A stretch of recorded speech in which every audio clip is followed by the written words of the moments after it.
as you're let's reorient for just a moment. Like I said, we talked about the idea if we've been raised with Christ, let's think of it this way. There's got to be evidence. We know there's got to be fruit. Yes. And that fruit is going to be certainly borne out in many ways, but one of the most dramatic ways is going to be within our own selves. And so we've got to begin to be able to see that there's been this change in us from where what we used to desire, we no longer desire, and what now we are more passionate about again are the things of God. Another way to think of it is as we become a servant of God, the epitome of an obedient servant is not one who just does the master's will, but actually now begins to orient themselves to have the same will and desire as the master. So when we think about biblical obedience, really that's what's always being talked about. It's not just following a law or a rule or something like that. It's actually having our will mold into the same desires of what God would have. Yes. So when we have been raised with Christ, we would have passion to seek after Him. We would be willing to set these things aside so that we can concentrate on Him. We would be willing to find our identity in Him and what He says of us, and no longer even what we think of ourselves. Right. Now, why does all this matter, and why do I bring this up? Let me tell you two examples of what makes a difference when someone moves from being religious to now being one who is raised with Christ, seeking after Him, setting his mind upon Him, and then finding their identity in Him. When I was at First Baptist Bridge City, older gentleman that was there, been a lifelong member, was in his late 80s, was a prominent man within the community, was a respected man in every fashion, was a deacon of the church.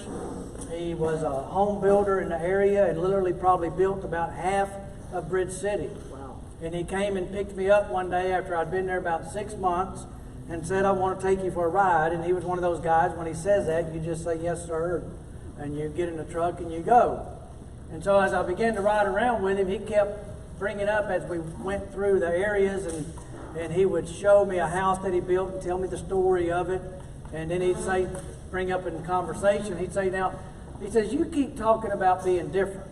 And then he'd point over there and he said, "See that house I built that in 1964? We had to do such and such on that particular property." And then we'd move down the road. He talked about a neighborhood, and he'd say, "And you keep talking about being different, and I'm not sure I understand what you're talking about." And so we literally were riding for 2+ hours all over Bridge City, and interspersed in that was, again, those couple of questions or statements, to the point where he said, "I got baptized when I was 14 years of age." And then he'd show off, some other place, and he'd come back and he'd say, "And I really don't know if I've ever been different." Now remember, he's a well-respected man, successful in every way, literally, financially successful in respect in the community, a deacon of the church. And yet he begins to move the conversation toward realizing, he says, "And I don't think I've ever been different." And here, as we pull in back toward the church, he says, "Here's what I'm talking about." He says, "I just showed you all this I've done my whole life. And if I've done that and I miss Jesus, what did I do?" He says, "And I'm afraid I'm about to miss Jesus." And I told him, I said, "Well, look, I really cannot tell you whether when you were baptized at 14, whether that was an authentic salvation experience or not. But by the fact that you're questioning and bringing this up, what I can do is I can tell you how to make certain today." And so he said, "Well, that's what I need. I need to make certain today." And so we went in my office. He literally knelt down at a prayer altar I had, and in his own words asked Jesus to come in and change him and make him different. And he got up from that, and then that next Sunday, he walks down in front of that church that he's been a member of for now, like I said, 70-something years, and testifies and says that, "I did not know Jesus Christ. I now know Jesus Christ, and I can tell you right now I'm different, and I need to be baptized, and I need to publicly display this to this community. And he did. Right. And he was different. Measurably, completely different. Shortly after that, he actually got diagnosed with cancer and was dead within a year and a half. Wow. But even in that, he would just laugh, and he would smile, and he would say, I ain't worried about that cancer. I've got Jesus. That's right. And the way that he interacted with people and the way that he cared for people, and everything changed for that man because he got serious about Jesus. Well, that actually began to set off a ripple effect across the church. Several older people came down and began to testify that their salvation was on the other side of their baptism, and they needed to follow through obediently with believers' baptism, and they did. But then another gentleman, another deacon of the church who was 77 years old, came to visit me and said, you know, I really messed up. He says, I've tried to faithfully follow Christ. I've tried to do everything like I should do. And ultimately what I do know now is that I was called to the ministry and I never surrendered. And now I'm 77 years old and I missed my opportunity. And so I challenged him. I said, you know that you were called to the ministry? He said, yes. And I said, then what's stopping you now? He said, I'm 77. I said, that's God's problem, not yours. He surrendered. He walked before the church. He testified that he had just been disobedient for most of his life, surrendered to the ministry, and began to wholeheartedly serve Christ. At 77 years old, he got called to pastor his first church. He's now been there 3 years. He has now baptized 20-something people within this church that when he went there had 10 people. That now is running in the 30s and 40s. And because he was obedient to follow through and be willing to challenge, let God challenge his own heart. Yes. And see where he needed to follow better. So that's why when we talk about this, I don't care where you're at. I don't care where you've been. I don't care even what you've done. I'm telling you, the only thing that matters is what you want to do with Jesus now, Yes. tonight. Right. That begins to change everything. Most importantly, it'll change you. Yeah. If you'll make Christ preeminent. So, as we talk about that now, let's dive into verse 5. It says there in verse 5, he begins to give us some more imperatives. In fact, there's just a running list of them. In verse 5, he says, put to death. In verse 8, he says, put them all away. In verse 9, he says, put off the old self. In verse 10, put on the new self. In verse 12, put on then God's chosen ones, holy and beloved. In verse 14, put on love. In verse 15, let the peace of Christ. In verse 15, the latter part, be thankful. Verse 16, let the word of Christ. Verse 17, do everything in the name of the Lord Jesus Christ. What's he telling us? Hey, pay attention. Right. If you've been raised with Christ and now Christ is your passion and you're seeking after him, you are now setting your mind upon him and you are now finding your identity in him. Here are the things that now should follow that. Yes. This is what now that looks like in real life. So it's great if you say you have passion, but if there is no action that begins to be displayed in your life out of that passion, can I just go back and just tell you the truth? You have no passion. Right. Passion is not emotional upheaval. Passion is not just momentary lapses of behavior. Right. Passion is a life-transforming reality that displays itself in visible action. Yeah. And primarily, it's what he says here. It means that if you have been raised with Christ and you have that kind of passion, you are going to be busy about the process of putting to death, therefore, what is earthly in you. Right. You are going to be busy about putting to death the old self. Now, we often, again, I think, have a misnomer. Well, I surrendered to Jesus, now I can just sit back and do nothing. Well, can I tell you that following Christ is an active work? That's right. That's why it's called following. Yes. Okay? It's not called sitting with Christ. It's not called just lackadaisical, let me find a comfortable spot with Jesus Christ. Following means to go where He goes, to do what He does, and to be doing as He leads and directs. And so when He tells us this, to put to death, therefore, what is earthly in you, it means that now we must be active in that process. Can I tell you the number one reason that we are never busy about putting to death sins in our life? The number one reason is we will not spend the effort and time to identify them. Okay. Yeah. We will not spend the time identifying what those sins are. Oh, we love to take the easy sins. Oh, I used to smoke and I quit. So what? You think that's the epitome of following Christ? What about the very depths and sins of the heart that go everywhere you go, that affect the things you say, to affect the way that you think, to affect the way that you treat your wife, your children? What about the sins that are so deep that you can literally spend your life with somebody and they would never know about it, but you know, Yeah. and Jesus knows?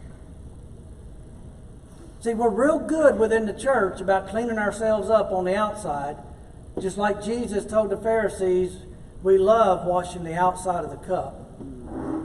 But I'm telling you, Jesus didn't die so you could have a clean outside of the cup. It's about the inside, guys. It's the hard stuff. So that's where He's beginning to try to challenge us to see. So to put those things that are earthly to death, it means what? Well, just in case we don't get it, Paul does us a favor and He gives us a pretty good list. He says sexual immorality, impurity, passion, evil desires, covetousness, which is idolatry. Now think about the things he just listed there. Those things are not simply external issues. Sexual immorality, that's any and every form of sex, sexual activity, sexual thought that is outside the bounds of a biblical marriage, which a biblical marriage is a marriage of a man and a woman united under God for a lifelong commitment. So any and all sexuality or practices or thoughts and behaviors that are not within that realm is sexual immorality. So nobody gets out of that one. You see what I'm saying? He's telling us right there. Nobody is going to be exempt from these. There's not one in this list that we could say, oh, that one doesn't pertain to me. Because we know the reality is it's not just the action, it's the lust of the heart. It's the thought. I've met many a person who has literally tried to convince me that they have been faithful with their wife their whole life, the whole time that they have been surfing porn and pornography throughout their marriage. Okay? Digital adultery is adultery. Yeah. The second look to a woman is adultery. That's sexual immorality. See, that's something that, again, is not an external thing that we can deal with. It's something that has to be done inside. But see, most guys don't want to even begin to deal with that issue. We don't want to identify it. Most guys want to blame it on their biology. Oh, that's just the way I am. I mean, that's just what guys do. No, that's the perversion of what guys do. Right. That is not what a faithful follower of Jesus Christ does. A faithful follower of Jesus Christ is willing to call sin, sin, and even if it's within itself, begin to do the work that is necessary of putting it to death. He says impurity. Again, this is not sexual. Impurity is any and all things that we now allow sin to begin to get in, be a part of. It's our thinking process. It's our decision process. Impurity, it doesn't take a lot. It only takes a little bit to make something impure. So, again, it's not a measurement. It's just the very fact that it's there. Guess what, guys? Every single one of us were born in sin. Every single one of us live in sin. Every single one of us combat sin. Therefore, every single one of us are what? Sinner. Impure. Yeah. And therefore, we must be doing the work of identifying those areas in our life where that is true. And then doing the work of now dealing with those things that can lead to that impurity and therefore the follow-throughs and the actions that come out of it. Right. The passion. Again, remember, where's the passion supposed to be? It's supposed to be for Christ. But what we do is we have passion for other. We have passion for everything else other than. He says the evil desire. Evil desire, the simplest way to think of that is to desire anything and everything other than God. Okay. If God is all good, then desiring anything that's not all good would be what? Evil. Yeah. So even when we are desiring things for ourselves, which again we can certainly understand as a human aspect of who we are, but it's a reality of what we must contend with, that is evil desire. Since we're supposed to be wholly His, if we're not wholly His, we are now in what? Evil desire. Sure. Now, guys, again, I'm not trying to make friends here. I'm not trying to soften the blow. I'm trying to help you see the depth and the prevalence of how sin affects us. And I'm telling you from personal experience, okay? This is stuff I've wrestled with. This is stuff I've had to combat. This is stuff God has taken me through over a 20-plus year period. And guess what? I ain't even close to finishing the race. So this is what we have to realize, that that's a reality. Covetousness. You know, that's the one sin we don't talk much about in Baptist churches, or any church for that matter. You know why? Our whole society depends upon it. Wow. If we don't covet, we don't want a new car.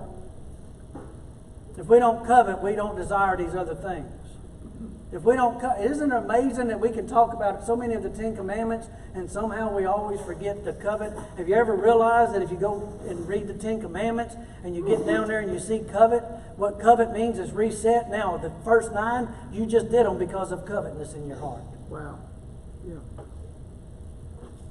Covetousness is the root that drives so much of what we do. But we don't want to identify it. We don't want to call it what it is. We'd rather just sweep it under the rug. Well, he reminds us, he says again, that's even idolatry. What that means is to covet means is to set ourselves up before God. We make ourselves preeminent. What we desire is more important than God. So then he goes on, he says, on account of these, the wrath of God is coming. Now guys, if you're a believer in Jesus Christ, there's a part of us that we go, man, I am so thankful that I do not have to fear the wrath of God. Can I tell you that if you have sin evident in reality of your life, going and continuing without you ever even trying to check it, identify it, and do the work of putting it to death, can I tell you the wrath is still coming, because no sin will be forgotten by God. Right. This is like just what I said when I deal with guys and they tell me, I don't know why this is happening in my life. I've been faithful to my wife, but I've been watching pornography my whole life. Let's go back. Why is this happening in your life? Your world is collapsing. Why? Because you had an unchecked sin that you refused to identify, refused to do the work of, and deal with.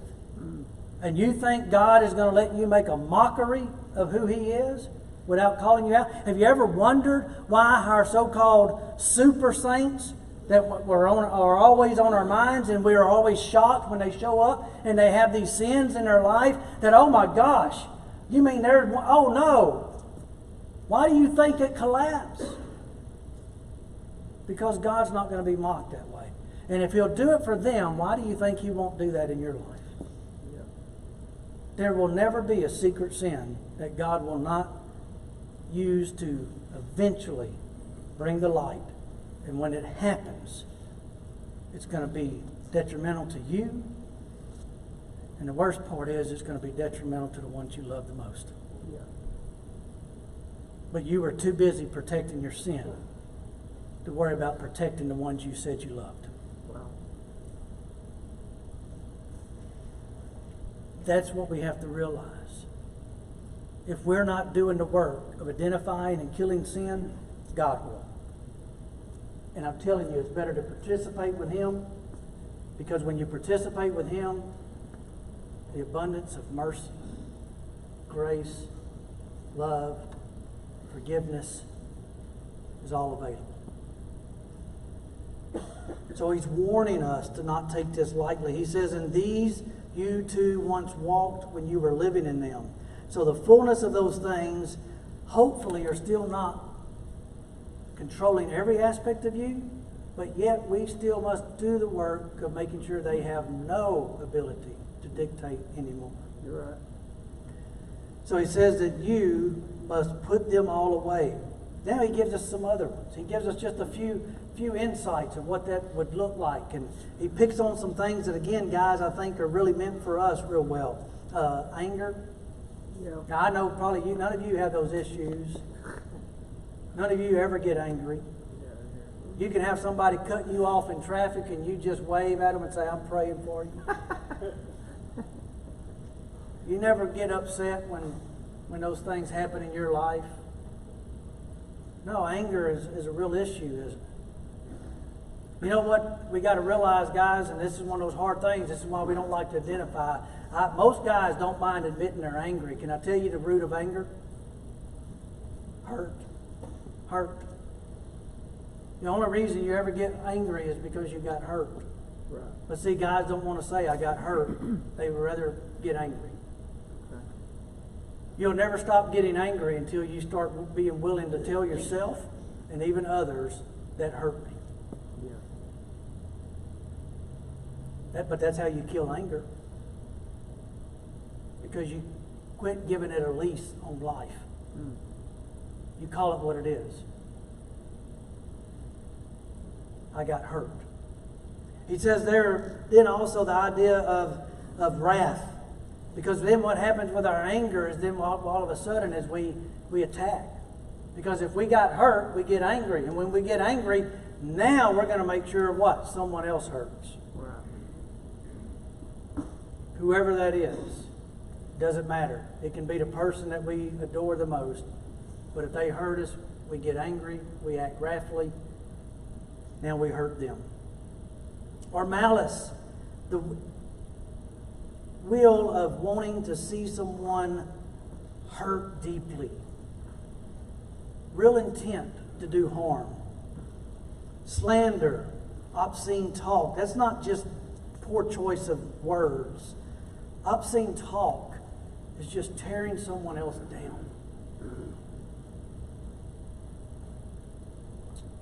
We know that if we're to speak, it should be an edification. Or otherwise, we shouldn't be speaking, should we?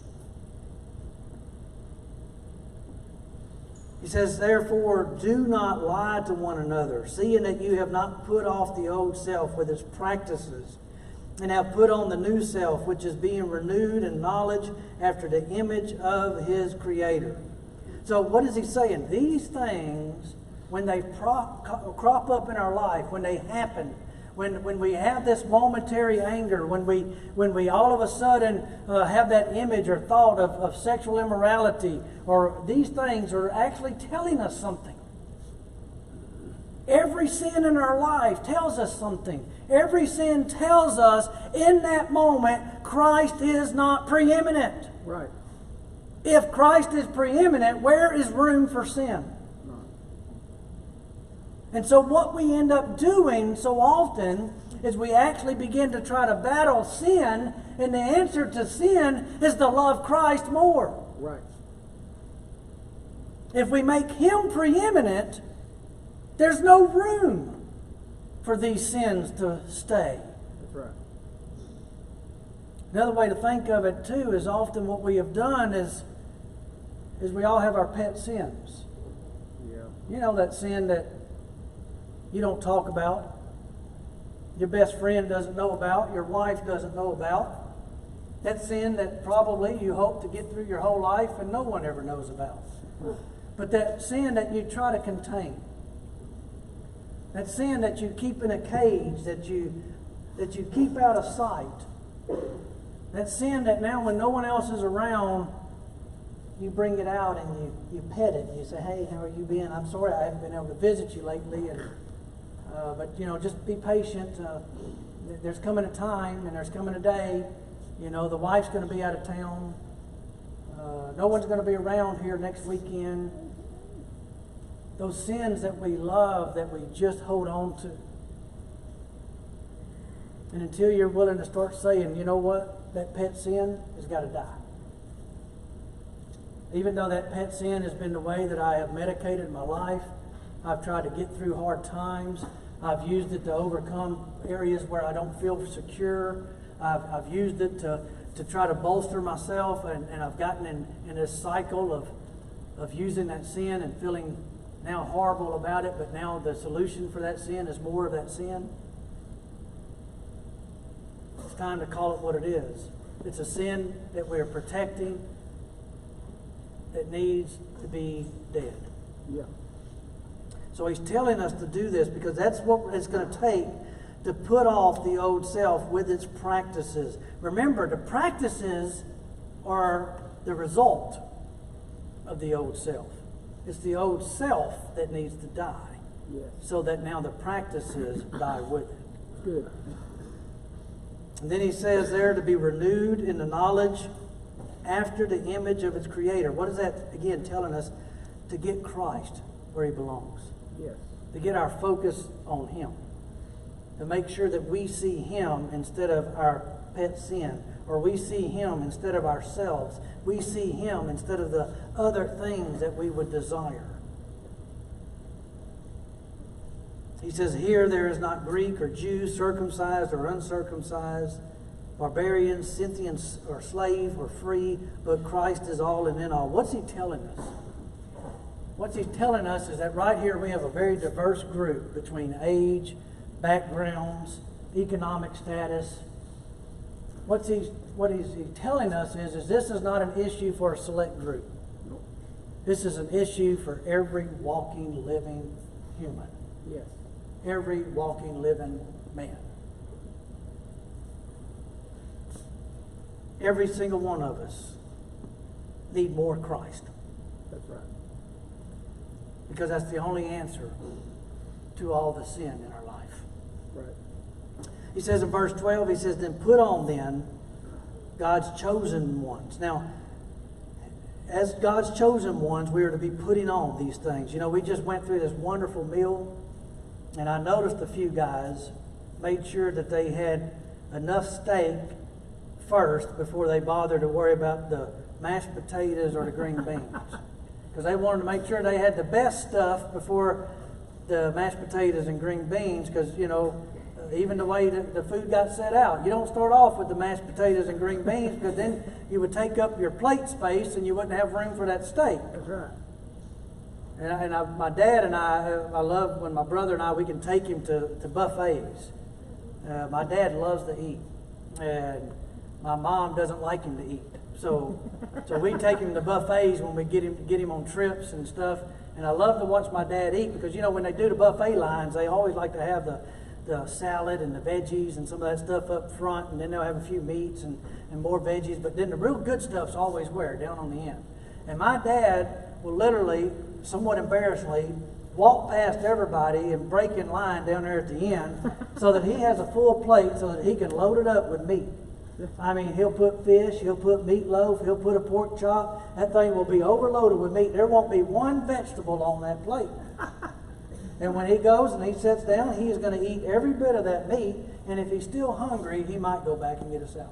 But you know what he's doing? He knows that that plate has a limited amount of space. Yes. And out of everything on that buffet, he wants the best. Can I tell you, your life is that way? Mm-hmm. You have a limited amount of space. But we fill it up with all this other stuff that is so less than. Mm-hmm. And why do we not have the characteristics of Christ in us? Why do we not have compassionate hearts? Why are we not gentle and kind and caring? Why are we not loving and thoughtful toward other people? Well, because we have this limited space in our life that we have filled up with our own selfish sins and desires, and there is no room on that plate for the things of Christ. Wow. And so that's why you have to put it to death. You have to knock it off that plate, because until you have room on the plate, you can't put any of Christ on you. That's right. Death has to come before life comes. Yeah. And so that's where he's beginning to tell us when he says to put on. He says these holy and beloved, these compassionate hearts, this kindness, this humility, this meekness and patience, this willing to bear with one another. If one has a complaint against another, forgiving each other, as the Lord has forgiven you, so you also must forgive. And he says, and above all this, what? Put on love, because it binds everything together in perfect harmony.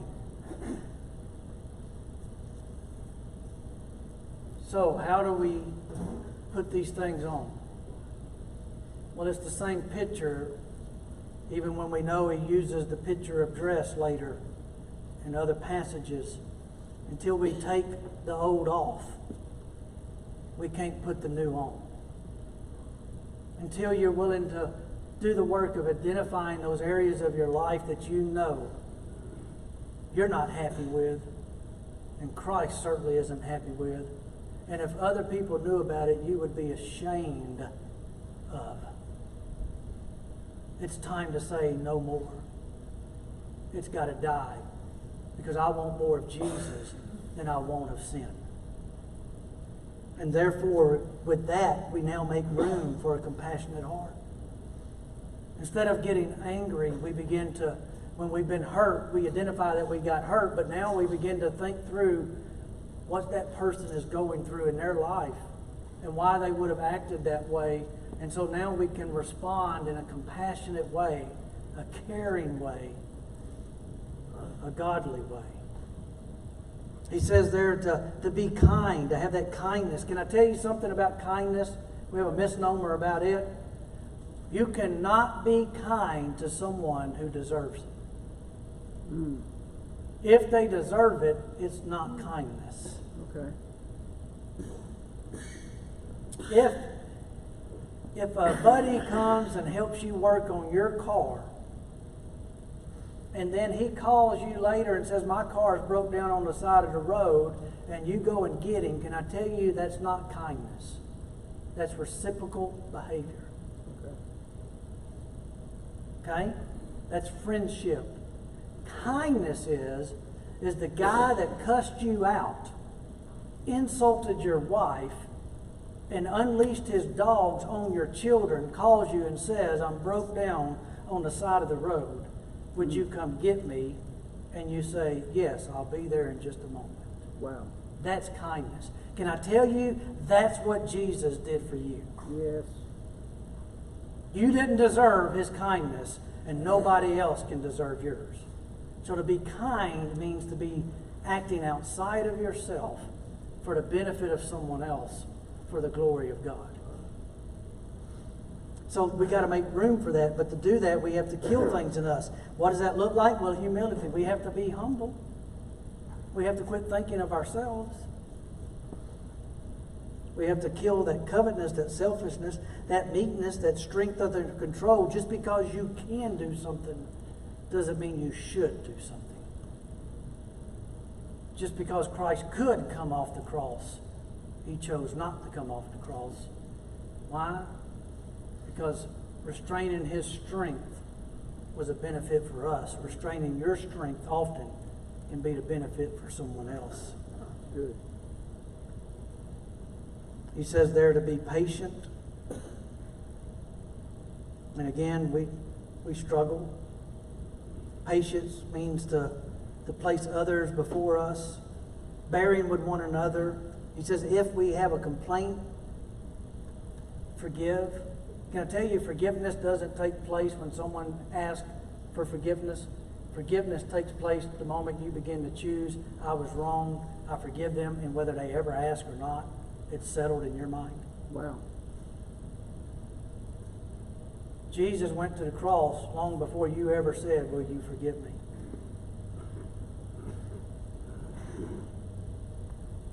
will you forgive those who have hurt you long before they ever ask? So he's teaching us here these things that we have to take in, but if we don't do the dying, we can't do the living. That's good. And he says, of all this is the love. Now, what did we start with, guys? Husbands, love your wives. Yes.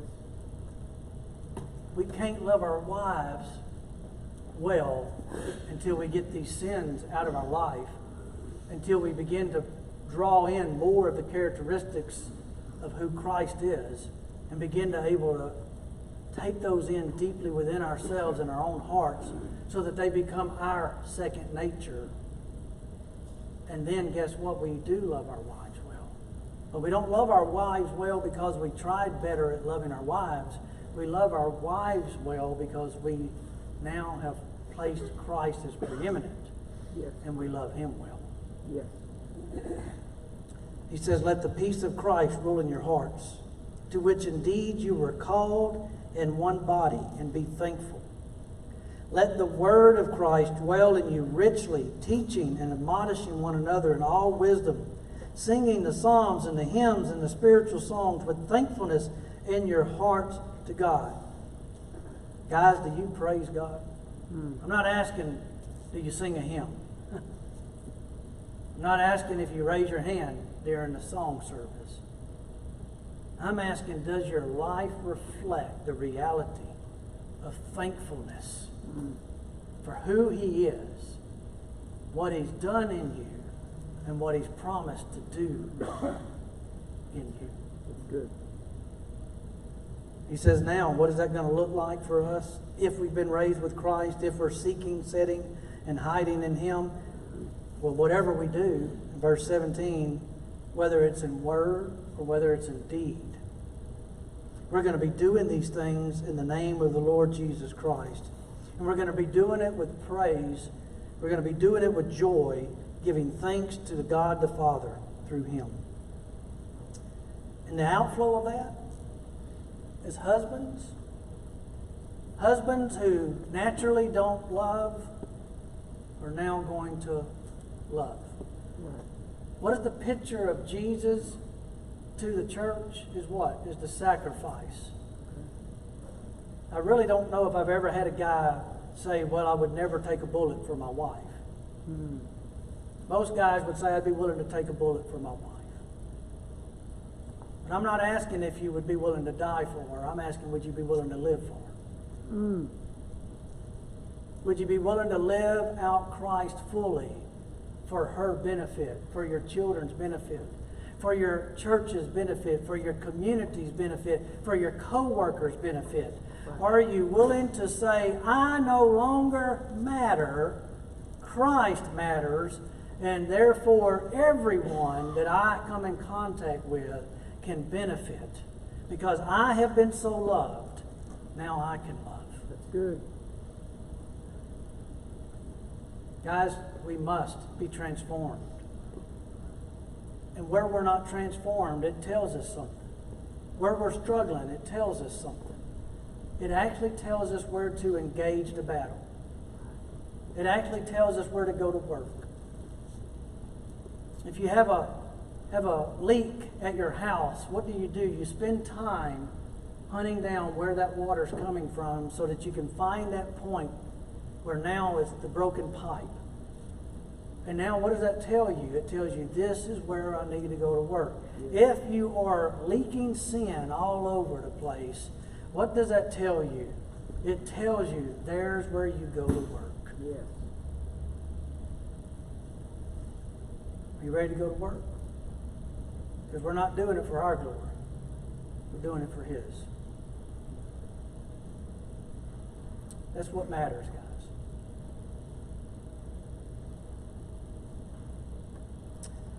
Let's pray.